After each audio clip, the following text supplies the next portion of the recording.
Good morning, everybody. It's October 2nd. October 2nd, 2025. It is Thursday. I'm Malcolm. I've got my cup of coffee, and today is National Name Your Car Day. So, if you like to name things, well, I wouldn't say it's an inanimate object, but just some material object that you want to name, then that's kind of like your thing. Today's your day. Name your car. I named my car Let's Go. That's what I name it. Hey, random! How was your 8-hour commute or journey or trip? And Terry's back. Nothing like a good fresh cup of coffee in the morning to get your day started. So, yeah, my sister names her car.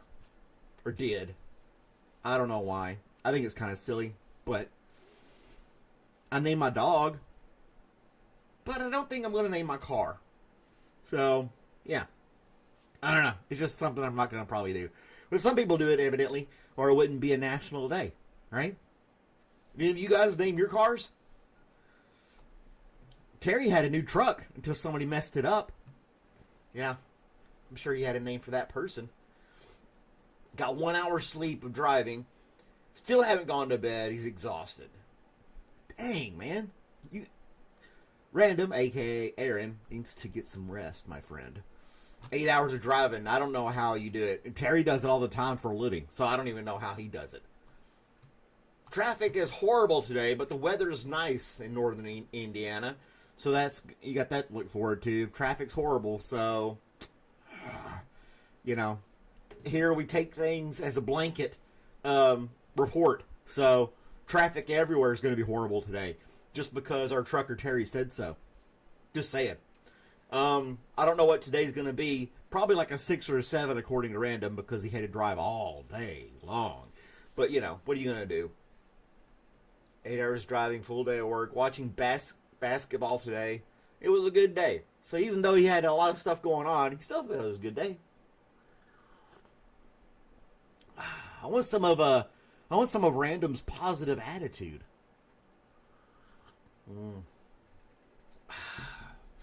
Coffee! What else we got going on today?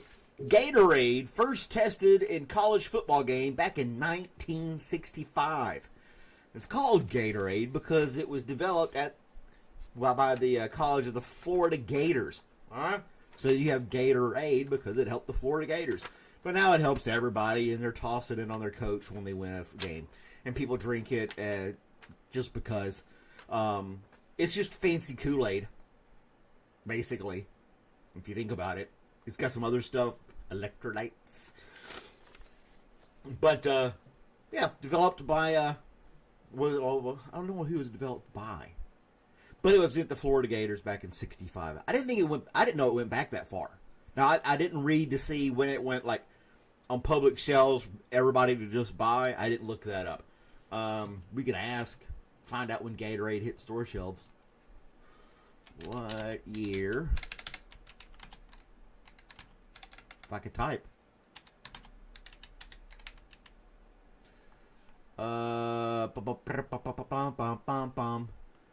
Yeah, we got the 65 thing. Let's look up. Oh, we got Wikipedia. And 65.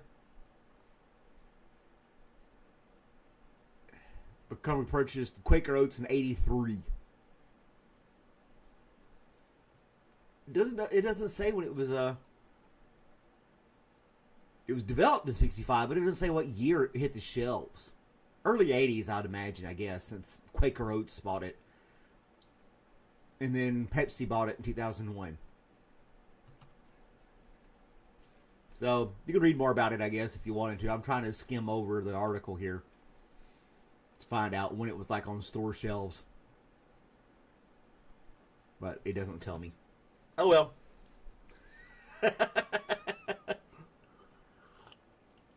I should do more research. But when I put this stuff together every morning for you guys, I do it 10 minutes before I start. I just grab some basic headlines, throw them out there, and we just yap about them. So if you guys have any input on that. I like orange Gatorade. I actually like Powerade, which is owned by Coca-Cola Company. It's not as sweet as Gatorade, but tastes really good, and I like the orange flavor.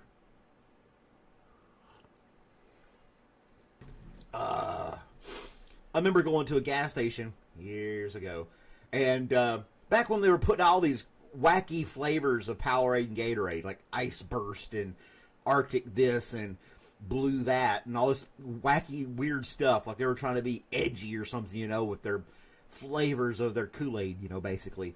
And I just happened to be at the gas station. I wanted an orange Powerade because I was working outside that day, and I went in there and they had everything but orange.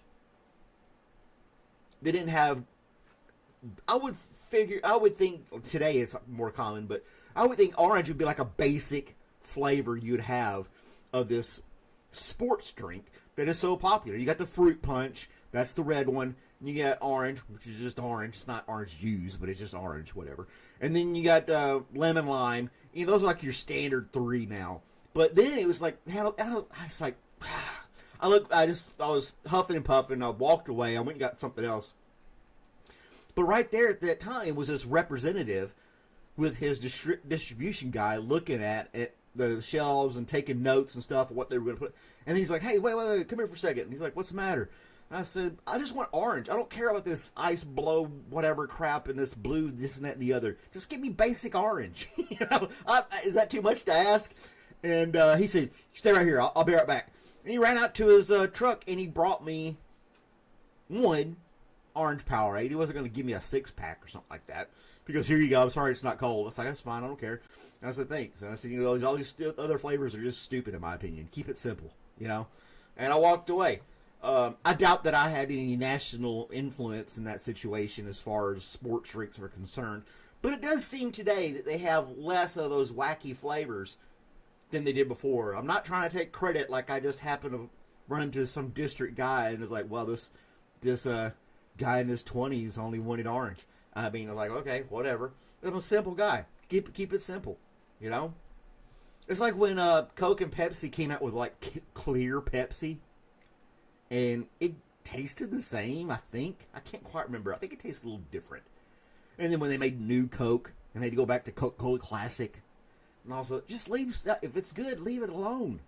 Leave well enough alone. Quit messing with the flavors. Hold on a second. We're Coca-Cola Company, the largest beverage company in the world. Let's change that. It's like, I think it was a marketing campaign, actually. You know, was it in the mid-'80s or something like that? I made Powerade great again. Yes. But I did. I just remember them having all those stupid flavors. And like Mountain Dew does that too. They'll have all these different Mountain Dews, the blue, the red, the code red, code blue, and some other stuff. And I'm not a huge Mountain Dew fan, but I always thought that was kind of stupid. You know, you got a beverage, people like it, leave it alone.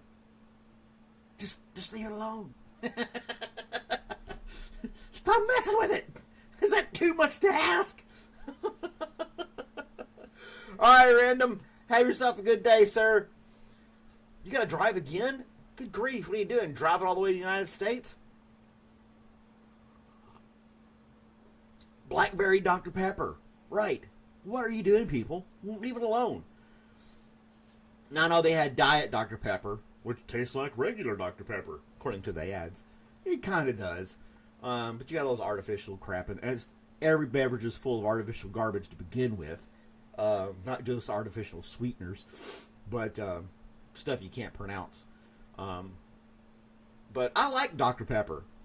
But they had the blackberry kind, and when they had cherry Coke, I mean, we can go on and on. All these different beverages they try to tweak and improve and be late, you know, groundbreaking flavors. Check it out now. You know, explosions and stuff. We got to get your attention. Look. This drink is so awesome, things are having to explode to make it happen. I remember, like, what, NASCAR? Whoever won the NASCAR race, he'd be holding a Coke or a Pepsi, you know, and be like, I like this. Yep, got to drink it, you know. And then you got all the flavors of coffee. Keep that simple, too. I drink my coffee black. I don't want any hazelnut, French roast, French roast is not really a flavor. It's a type of roasting. But Yeah, people with the French vanilla and the hazelnut and the macchiato, hakarada, and hoodoo, wada baba. I don't know. Say 6, 7. Well, there you go. I said 6, 7. You get different types of brews of coffee.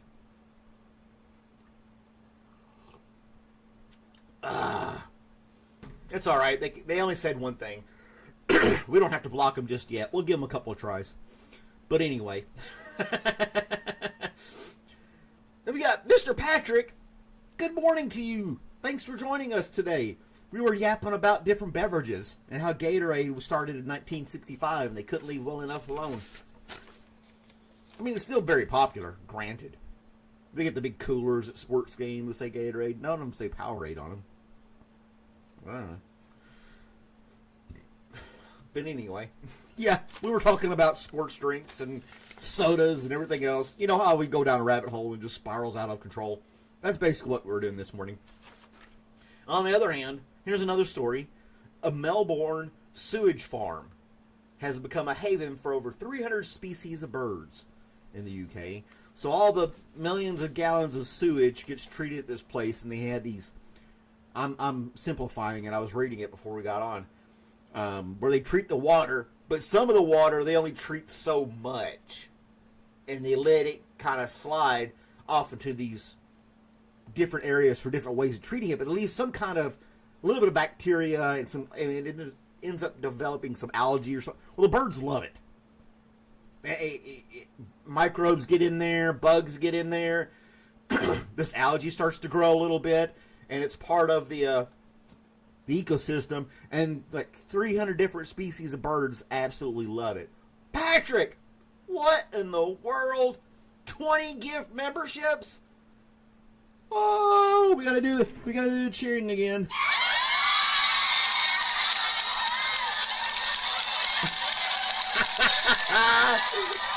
Woo! Thank you, Patrick.